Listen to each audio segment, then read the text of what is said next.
yaitu Mas Dimas Prasetyo. Untuk mempersingkat waktu, telah hadir juga guru besar kita, yaitu Ustadz Subhan, yang akan memberikan tausiah pada pagi ini. Mudah-mudahan tausiah beliau dapat memberikan manfaat di kehidupan kita nanti sehari-hari. Amin, amin ya rabbal alamin. Untuk waktu dan tempat kami persilakan Ustaz. Assalamualaikum.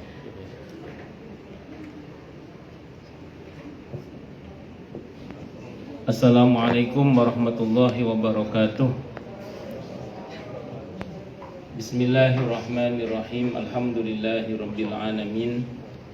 Wa bihi nasta'inu ala umurid dunya waddin. Wassalatu wassalamu ala asyrafil anbiya'i wal mursalin, Sayyidina wa habibina wa syafi'ina wa qurrati a'yunina wa maulana Muhammadin wa ala alihi wa ashabihi wa dhurriyyatihi ajma'in, amma ba'd. Ashhadu an la ilaha illallah wa ashhadu anna Muhammadar Rasulullah wa ufawwidu amri ilallah, innallaha basirun bil ibad. Hasbiyallahu la ilaha illa huwa alaihi tawakkaltu wa huwa rabbul arsyil azim. Wallahu ta'ala fi kitabihil karim hikayatan an nabiyillahi Musa alaihi salam. Rabbi syrah li sadri wa yassir li amri wahlul 'uqdatam min lisani yafqahu qawli. Para alim, para asatid, para asatidah, para bapak dan ibu sekalian, hafizoni wa hafizakumullah, bil khusus Bapak Hinca, Bapak Asri Agustian. Orangnya enggak ada. Ya, semoga beliau beserta pekerja BRI yang lainnya, sempat ketemu sekali sih. Kali. Semoga beliau beserta pekerja BRI yang lainnya semuanya saja semoga selalu dalam naungan rahmat, barokah, perlindungan serta bimbingan Allah Subhanahu wa ta'ala. Amin. Allahumma amin insyaallah. Allahumma inna nas'aluka ilman nafi'ah wa rizqan thayyiba wa amalan mutaqabbala wa fatahallahu alaina futuhal arifin. Allahumma inna na'udzubika min ilmin la yanfa' wa amalin la yurfa' wa qalbin la yakhsha' wa du'a'i la yusma'. Allahumma ati anfusana taqwaha wa zakkiha anta khairu man zakkaha anta waliyuha wa maulaha. Amin. Allahumma amin insyaallah. Allahumma barik lana fi Rajab wa Sya'bana wa ballighna Ramadhana. Amin. Allahumma amin insyaallah. Bapak Ibu sekalian, hafizani wa hafizakumullah. Kalau masuk bulan Rajab begini, beberapa ulama-ulama terdahulu, ini bukan hadis pendek yang saya ingat, tapi doa sebagian para ulama terdahulu. Ulama terdahulu berarti ulama salaf, tentang waktu antara generasi sahabat, tabi'in dan tabi'ut tabi'in. Itu ada yang membiasakan doa dengan doa Allahumma barik lana fi Rajabah wa Sya'bana wa ballighna Ramadhana. Ya Allah, berkahilah. Berkahilah itu berarti anugerahkanlah untuk kami. Itu berarti anugerahkan untuk kami kebaikan yang terus bertambah. Jadi barokah itu maknanya subutul khair, tetapnya kebaikan. Barokah itu artinya khairun alladzi yazdad, kebaikan yang terus bertambah. Itu namanya barokah. Nah, maka kita mohon kepada Allah agar Allah berkahi kita, wabil khusus di bulan Ramadan, di bulan Rajab ini dan di bulan Sya'ban nanti, dan berharap besar kepada Allah, besar harapan kita kepada Allah agar Allah sampaikan kita ke bulan Ramadan dalam keadaan baik juga, sehat walafiat, dan begitu seterusnya. Karena secara prinsip dalam Islam itu ada istilah la haula wala quwata illa billah. Tidak ada daya meninggalkan maksiat dan tidak ada kekuatan untuk taat kecuali dengan pertolongan Allah. Maka nanti harapannya, karena kita sudah melakukan pemanasan dengan doa di antaranya di bulan Rajab ini, pada saat di bulan Ramadan itu kita betul-betul diberi kemauan dan kemampuan oleh Allah untuk beribadah secara maksimal dengan baik dan benar. Karena tahu saya ulang tadi, secara prinsip kita ini la haula wala quwata illa billah. Tidak ada daya meninggalkan maksiat dan tidak ada kekuatan untuk taat kecuali dengan pertolongan Allah. Berapa banyak orang hanya bisa meniatkan tapi tidak bisa melakukan, walaupun niat aja udah bagus. Tentu yang kita harapkan kan kita tidak hanya mau tapi juga mampu. Karena ada orang yang hanya punya kemauan tapi tidak punya kemampuan. Yang kita inginkan adalah Allah anugerahi kita kemauan plus kemampuan. Makanya kita kawal Ramadan kita dari sekarang itu dengan doa diantaranya Allahumma barik lana fi Rajaba wa Sya'bana wa balighna Ramadan. Semoga Allah hinggakan kita ke Ramadan dalam keadaan sehat wal afiyah, dalam keadaan Allah berikan kita kemauan dan kemampuan untuk beribadah dan beramal soleh dengan baik dan benar secara maksimal dan optimal, sehingga mudah-mudahan nanti kita lulus sebagai alumnus terbaik Ramadan dengan gelar muttaqin, bahkan lil muttaqina imamah. Amin, Allahumma amin insyaallah. Bapak Ibu sekalian, hafizani wa hafizakumullah. WA sebelumnya ini jangan Mas Andi ya. Iya. Minta saya bahas masalah mimpi loh masalah.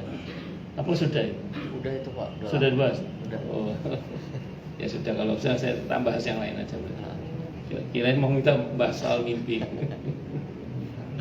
Karena mimpi itu kalau dalam kitab di kitab Riyadhus Shalihin itu ada bab khusus tentang mimpi soalnya. Di kitab Riyadhus Shalihin itu ada bab khusus tentang apa? Tentang mimpi. Saking pentingnya mimpi itu sampai dibahas dalam satu kitab hadis. Dalam kitab Riyadhus Shalihin namanya bab tentang apa? Mimpi. Karena yang tersisa dari kenabian itu adalah mimpi. Jadi yang tersisa dari kenabian itu adalah mimpi. Dan dalam Islam mimpi yang benar sebagai isyarat semacam bocoran takdir lah. Itu ditandai dengan kalau kita bangun kita bisa bercerita dengan sangat baik mimpi itu. Kalau mimpi itu bisa ditakwil baik, ceritakan tidak apa-apa. Kalau mimpi itu tidak bisa ditakwil baik, perintah Nabi meludah ke kiri 3 kali, meludah ke kiri, tapi meludahnya biasa aja. Jangan. Terus berlindung kepada Allah. Berlindung kepada Allah itu bisa baca Al-Falaq, An-Nas bisa. Jadi meludah ke kiri, biasanya jumlahnya ganjil 3 kali. Terus baca Al-Falaq, An-Nas atau ayat kursi atau apapun, atau sedekah terserah. Pokoknya yang penting berlindung kepada Allah. Itu seperti itu. Nah, itu saya ulang di antara arahan Nabi kita Muhammad sallallahu alaihi wasallam. Karena di antara kebiasaan beliau kalau habis sholat subuh itu nanya kepada para sahabat, siapa yang tadi malam mimpi, kata beliau gitu. Nah, itu di antara kebiasaan beliau. Nanti akan aku takwilkan. Jadi dalam Islam bahkan mimpi itu dibahas secara khusus di surah Yusuf. Itu yang mimpi tidak cuma Nabi itu. Di situ ada yang mimpi itu seorang raja, bahkan raja itu masih belum masuk Islam. Itu mimpinya bisa benar juga. Karena memang mimpi itu semacam bocoran takdir.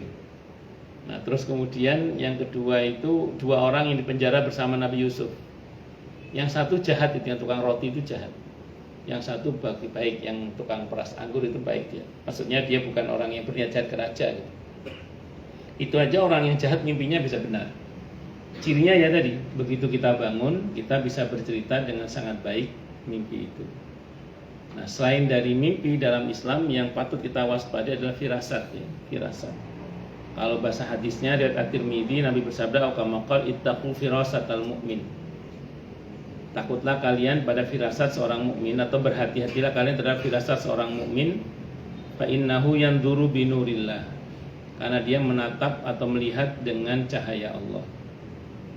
Nah, tapi tolong dibedakan antara firasat dengan tatayur. Kalau tatayur itu anggapan buruk ya, kayak misalnya jenengan mau silaturahim ke rumah mertua, terus ketiban cicak gitu. Aduh, apes kayaknya, nggak jadi deh, nggak boleh. Nah, dalam Islam kita harus al-fa'al optimis. Ketiban cicak mau silaturahim, enggak, bismillah barokah, saya mau silaturahim. Nah, itu namanya al-fa'al optimis. Terus penetralisirnya tawakal. Kalau ada ketakutan itu diserahkan pada Allah sambil berucap hasbunallah wa ni'mal wakil. Hasbunallah wa ni'mal wakil. Itu kalau kita namanya tatayur, namanya itu anggapan-anggapan buruk itu. Nah, justru kalau seandainya beda dengan tadi firasat. Kalau firasat itu nggak tahu gimana ceritanya, pikiran tuh gak enak gitu. Kepikiran suami misalnya, atau kepikiran istri, kepikiran anak misalnya. Kalau kepikiran pekerjaan memang sering kepikiran loh, tidak usah pikir lah. Nah, jadi kepikiran yang nggak biasanya gitu. Nah, yang model-model begini nih, jangan, kalau kepikiran suami jangan cuma ditelepon, doakan. Kalau kepikiran anak jangan cuma ditelepon, jangan cuma video call, doakan. Karena telepon dan video call itu tidak bisa merubah takdir. Yang bisa merubah takdir itu dengan izin Allah adalah doa. Makanya kita harus apa tadi? Berdoa. Mohon kepada Allah agar kemudian keadaan semuanya diperbaiki oleh Allah Subhanahu wa taala. Karena makhluk, karena aturan Lauhul Mahfuz, makhluk tidak bisa merubah takdir, tapi Allah berkuasa merubahnya karena Allah tidak, karena aturan Lauhul Mahfuz. Kalau bahasa Al-Qur'annya, yamhullahu ma yasha wa yusbit. Allah itu berkuasa menghapus atau menetapkan apapun yang Allah kehendaki yang ada di Lauhul Mahfuz sana itu. Itu prinsipnya ya. Baik, itu sekilas saja karena terlanjur ngomong soal mimpi. Sekarang kembali lagi ke di bulan Rajab sekarang. Di bulan Rajab ini ada satu kejadian dalam catatan sejarah yang sangat fenomenal yang dikenal dengan istilah Isra dan Mi'raj Nabi besar Muhammad sallallahu alaihi wasallam. Isra dan Mi'raj ini perjalanan dari masjid ke masjid. Yang menarik adalah begini sebenarnya. Sebelum kejadian Isra dan Mi'raj itu ada satu kejadian di mana Nabi itu dakwah sebelumnya ke daerah Taif. Nabi itu dakwah ke daerah Taif dan ditolak dakwah beliau itu. Dan saat itu beliau tidak hanya ditolak, bahkan dipukuli beliau. Bahkan sempat terluka dan mengeluarkan darah. Saat darah beliau keluar itu, malaikat berbisik kepada beliau memberikan informasi, wahai Nabi, kalau darah Anda menyentuh bumi, maka kaum Taif langsung akan diadab. Jadi Nabi itu tidak boleh terluka oleh karena perbuatan musuh, maksudnya yang sampai darahnya nempel ke bumi langsung adab turun, kes. Maka beliau berdaya upaya agar bagaimana caranya darahnya itu tidak menyentuh bumi. Seperti di saat Uhud juga sama. Ketika Nabi terluka di perang Uhud itu ada sahabat yang segera tanggap di bawah Nabi, menahan darah Nabi jangan sampai menyentuh tanah. Karena kalau menyentuh tanah, kes adab turun. Jadi bumi itu nggak rela kalau darah Nabi itu terjatuh. Dan beliau saat itu tawar oleh malaikat gunung untuk, ya Rasulullah, izin, kalau diizinkan saya akan angkat gunung, akan saya timpakan ke kaum Taif. Kata Nabi, jangan. Saya sudah terlanjur mendoakan, mereka, kalaupun bapak-bapaknya memang ingkar kepada saya, mudah-mudahan anak cucunya nanti menjadi orang-orang yang beriman. Dan doa Nabi dikabulkan. Kaum Taif itu generasi pertama banyak yang mati dalam keadaan kafir. Sementara keturunannya generasi kedua, ketiga itu banyak yang menjadi ahlul qurra, pakar Al-Quran. Itu di Taif itu. Makanya kita ini boleh capek menasihati, boleh, tapi jangan pernah capek mendoakan. Itu seperti itu. Jadi kita ini kepada seseorang yang kita nasihati, entah suami, entah anak, atau entah istri, itu capek menasihati boleh, tapi jangan pernah capek mendoakan. Maka doakan terus. Nah, Nabi terhadap kaum Taif, mungkin Nabi tidak melanjutkan menasihati mereka saat itu, tapi Nabi lanjut mendoakan mereka dan Allah kabulkan. Saya ulang tadi, pada generasi kedua dan ketiga kaum Taif, ahlul qurra, pakar-pakar Al-Quran lahir dari Taif di situ. Nah, singkat kata singkat cerita, Nabi dalam perjalanan pulang menuju ke Masjidil Haram, menuju ke Mekah saat itu. Dalam perjalanan menuju ke Mekah itulah Nabi bertemu dengan serombongan bangsa jin yang menyatakan diri masuk Islam. Ini menarik ya. Nabi berdakwah di Taif ditolak oleh manusia dakwah beliau. Tapi beliau berdakwah di Taif itu walaupun manusia menolak, tapi di luar dugaan. Dengan izin Allah tentu semuanya terjadi. Itu bangsa jin yang menerima dakwah beliau. Sehingga bangsa jin itu ya masuk Islam dengan izin Allah Subhanahu wa taala. Kita ngaji begini nih, rupanya kalau kita mau dari riwayat itu ya. Rupanya nampaknya saja yang pengajian manusia, nampaknya. Tapi tanpa kita sadari, bisa jadi yang nggak kelihatan lebih banyak lagi, yang nggak kelihatan. Jadi rupanya Nabi pas dakwah di Taif itu yang kelihatan manusia dan itu menolak dakwanya, tapi rupanya bangsa jin menerima dengan izin Allah Subhanahu wa taala. Nanti jangan kalau baca surah Al-Jin itu ada ayat betapa bangsa jin itu ketika Nabi sholat itu andaikan kita bisa melihat mereka hampir berdesakan di belakang Nabi untuk ikut sholat berjamaah bersama beliau. Itu Muhammad Rasulullah. Kalau Muhammad Subhan lain lagi ya. Jadi singkat kata singkat cerita mereka itu masuk Islam akhirnya. Makanya saya ulang tadi, ini yang kelihatan aja ini segini, yang nggak kelihatan bisa jadi lebih banyak. Dan yang kelihatan ini aja belum tentu manusia semua. Bercanda.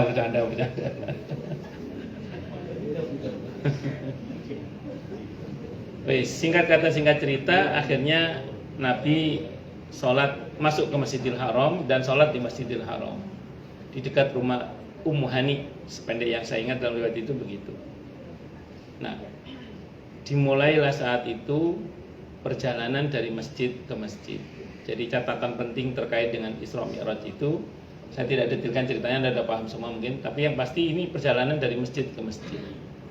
Menunjukkan betapa sebenarnya masjid itu sangat penting dalam kehidupan kita dan dalam kehidupan dakwah Islamiyah. Itu masjid itu.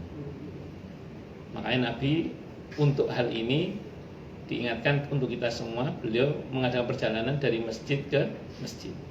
Yaitu subhanalladzi asra bi 'abdihi lailan minal masjidil harami ilal masjidil aqsa alladzi barakna haulahu linuriyahu min ayatina innahu was-sami'ul basir.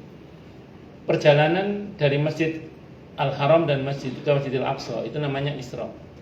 Nanti kalau untuk Mi'rajnya ada di surah An-Najm. Kalau Mi'rajnya ada di surah An-Najm. Itu seperti itu. Nah, semua rumah, kalau kita ngomong masjid ya, semua rumah itu milik Allah. Tapi yang Allah sebut rumahnya itu hanya masjid. Saya ulang ya, semua rumah itu milik Allah. Tapi yang Allah sebut sebagai rumahnya itu hanya masjid. Maka siapapun yang sering datang ke masjid dalam hadis qudsi atau kamakal itu dianggap sebagai tanda kutip tamunya Allah. Jadi tamunya Allah itu nggak cuma yang akan berhaji atau yang berumroh saja. Jenengan datang ke masjid, ke rumah Allah itu sudah sama dengan tamunya Allah. Dan Allah menyatakan dalam hadis qudsi itu akan melayani tamunya. Dengan kata lain, kalau ibu dan bapak pengen tahu tempat yang mustajabah di dunia ini, salah satunya adalah masjid. Jadi salah satu tempat yang mustajabah itu adalah apa? Masjid. Saya teringat itu ketika ada teman saya, putrinya sakit. Kata dokter anaknya harus opname. Saat itu dia terima SMS, masih zamannya SMS ya, ngobrol sama saya habis sholat isya itu. Saya bilang, sampean masuk lagi ke masjid habis sholat isya saat itu. Sholat sunnah minta sama Allah. Mohon pada Allah agar putri sampean disehatkan oleh Allah. Akhirnya dia masuk lagi ke masjid, dia sholat di masjid, sholat sunnah terus berdoa sama Allah, terus keluar. Belum keluar dari pagar masjid ada SMS lagi masuk. Alhamdulillah kata dokter anaknya nggak harus opname. Bisa di rumah, tapi suruh beli susu ini apa nama saya nggak paham itu untuk anak lah. Qadarullah sembuh, alhamdulillah, masya Allah anaknya. Maksud saya apa? Di antara tempat yang mustajabah itu adalah masjid. Saya pernah ngisi kajian di kantor Damri di Matraman itu. Ada satu karyawan Damri itu dia sedih. Ditanya sama temennya, kenapa kamu sedih? Anak saya sakit, saya bingung mau saya bawa ke dokter mana katanya. Udah sholat aja dulu di musola. Musola itu sama dengan masjid ya, dalam arti sama-sama tempat sholat. Dan insya Allah masuk dalam kategori Baitullah apabila sudah diwakafkan terutama. Nah, singkat kata singkat cerita, orang ini sholat di musola itu dan berdoa sama Allah. Selang berapa waktu pengajian lagi ketemu, gimana kemarin kabar anaknya? Alhamdulillah sampai rumah sehat itu dengan izin Allah. Artinya apa ini? Masjid adalah salah satu tempat yang mustajabah. Orang kalau sering ke masjid akan dikenali oleh Allah secara khusus. Allah mengenali seluruh hambanya. Cuman kalau yang sering ke masjid akan dikenali oleh Allah secara khusus. Dan yang kenal dia tidak hanya Allah saja, bahkan hamba-hamba Allah yang lain pun tidak hanya Allah yang mengenal kita, tapi siapapun yang ada di situ dengan izin Allah akan mengenali kita, termasuk adalah bangsa malaikat rahmat, jin-jin muslim. Dan jangan dikira mereka tidak peduli. Sebagaimana kalau kita jamaah masjid aktif, terus diantara jenengan ada yang sakit, pasti dijenguk oleh yang lain. Makanya ketika kemudian seseorang itu rajin ke masjid, ada masalah, jangan dikira makhluk yang nggak terlihat itu tidak peduli. Insya Allah mereka tetap peduli dengan izin Allah Subhanahu wa Ta'ala. Saya tidak ngecap ya, karena memang di masa Nabi pernah terjadi. Saya baca dalam fikih sunat saya sabik. Nanti juga ada dalam Hayatus Sahabat juga ada Maulana Yusuf Al-Kandahlawi rahimahullah, ada di situ riwayatnya. Saya baca dalam riwayat di fikih sunnah dulu ya. Ada sahabat Nabi namanya Zubair bin Awam radhiyallahu anhu. Beliau ahadul asyaratil masyhudi lahum bil jannah. Satu di antara 10 sahabat Nabi yang dijamin masuk surga semasa hidupnya. Beliau ini ketika sakit bilang sama keponakannya, "Cung, tolong jangan ceritakan apa yang akan aku ceritakan kepada kamu kecuali aku sudah mati." Apa itu, hai paman? Ketahuilah selama aku sakit ini, aku dijenguk oleh malaikat. Jadi saking akrabnya itu yang jenguk nggak cuma bangsa manusia tapi juga bangsa malaikat. Dan ketika Nabi menjenguk salah seorang sahabat yang sakit, sahabat itu berkata, "Ya Rasulullah, sebelum Anda datang tadi ada yang jenguk saya. Orangnya ganteng ya Rasulullah, dan saya belum pernah lihat orang seganteng dia, melebihi dia kecuali engkau ya Rasulullah." Nabi dawuh, ini dalam Hayatus Sahabat ya. Tadi saya di luar ketemu sama dia Jibril, dia menjenguk kamu. Jadi saking dekatnya dengan masjid sampai kemudian penghuni masjid yang biasa datang ke masjid itu malaikat rahmat pun itu menyapanya, menjenguknya, bahkan mungkin mendoakannya dan begitu seterusnya. Makanya masjid adalah merupakan tempat yang satu-satunya di bumi ini yang Allah sebut dengan istilah Baitullah, rumah Allah. Semua rumah milik Allah, cuman yang Allah bilang rumahnya itu hanya masjid. Makanya bersyukurlah bagi siapapun yang hatinya dibuat oleh Allah terpaut dengan masjid. Karena Nabi menjamin dalam hadis Sahih Muslim, orang seperti ini akan mendapatkan naungan pada hari di mana tidak ada naungan kecuali naungan Allah. Dan orang-orang yang tulus ikhlas mengurus masjid, memakmurkan masjid, menjadi pengurus masjid, donaturnya masjid, itu dengan kata lain dia telah menjadi pembantu di rumah Allah. Dan kalau kita menjadi pembantu di rumah orang kaya yang dermawan saja kita diperhatikan, apalagi kita di rumah Allah yang maha kaya dan maha baik. Tapi dengan catatan asal dengan ikhlas, dengan tulus berkhidmah menjadi pelayan umat di rumah Allah Subhanahu wa Ta'ala. Saya kira ini yang bisa saya sampaikan karena waktu terbatas katanya. Silakan yang mau tanya mungkin sebelum ditutup. Tanya, protes, marah boleh. Mungkin dari tadi yang dijelaskan oleh Pak Ustadz, ada yang mau ditanyakan perihal mimpi atau boleh Mbak Ice? Oh ya udah boleh. Oke, monggo. Perihal mimpi ya Pak? Iya. Monggo. Pertanda dalam mimpi ular itu dalam Islam tuh kayak gimana? Terus yang kedua, rep-repan, tahu kan? Tahu. Rep-repan itu beneran ketinggian makhluk halus atau ketinggian gitu? Terima kasih. Iya, sama-sama. Oh, baiknya nih satu meja sama saya Ustaz. Iya. Dia pernah mimpi ular kobra katanya, tapi nggak nyampe dipacok, king cobra. Nanti kalau ingin tahu takwil mimpi, beli bukunya saja. Ada Dulu di zaman Imam Malik itu ada ulama namanya Ibnu Sirin. Ibnu Sirin ini rahimahullah ulama pakar takwil mimpi. Bukunya judulnya Tafsirul Ahlam. Tafsir mimpi, Tafsirul Ahlam. Dijual itu di Tokopedia, di Shopee dijual itu. Terjemahannya ya, dijual itu. Tapi karya Ibnu Sirin ya, karya Ibnu Sirin namanya. Ada jamaah saya sudah beli terus nggak mau baca lagi, serem katanya. Kalau saya lebih suka saya takwil yang baik-baik aja lah. Baik, sependek yang saya pernah baca, kalau berkaitan dengan ular itu dibagi dua.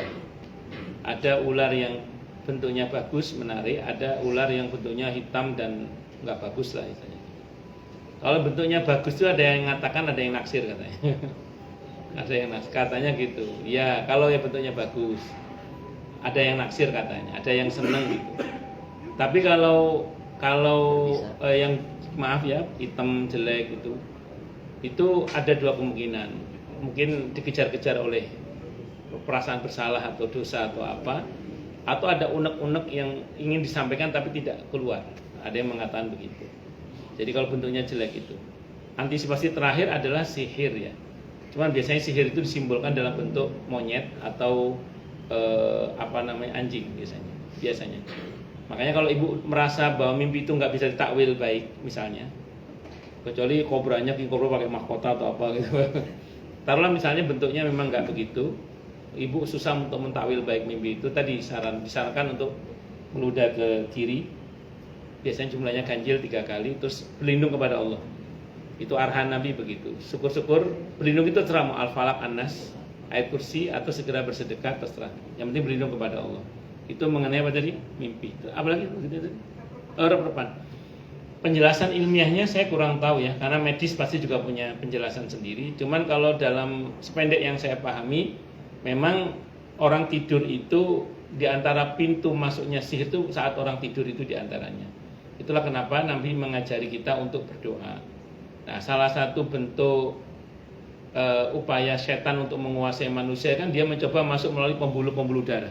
Kalau bahasa Nabi yajri majrad dam. Ya kalau ibu bentengnya bagus, doanya bagus, insya Allah sih nggak bisa. Tapi kalau enggak kan rata-rata ya sedikit banyak pasti orang akan berusaha terus untuk diganggu. Makanya usahakan kalau mau tidur doa jangan sampai lepas. Keberserahan kepada Allah juga dimaksimalkan. Dan selebihnya ya serahkan pada Allah. Saya dulu itu beberapa kali agak sering lah mengalami hal yang serupa itu.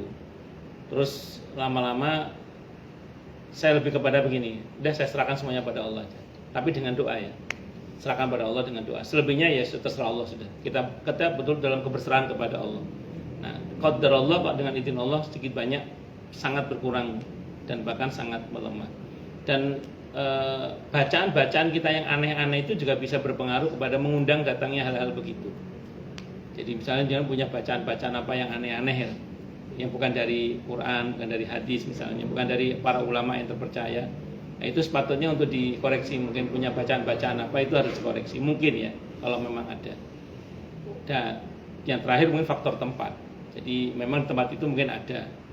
Selebihnya wallahu alam bisawab. Nanti kalau selebihnya nanya ke dokter apa ada faktor penyumbatan pada darah atau apa. Wallahu alam bisawab.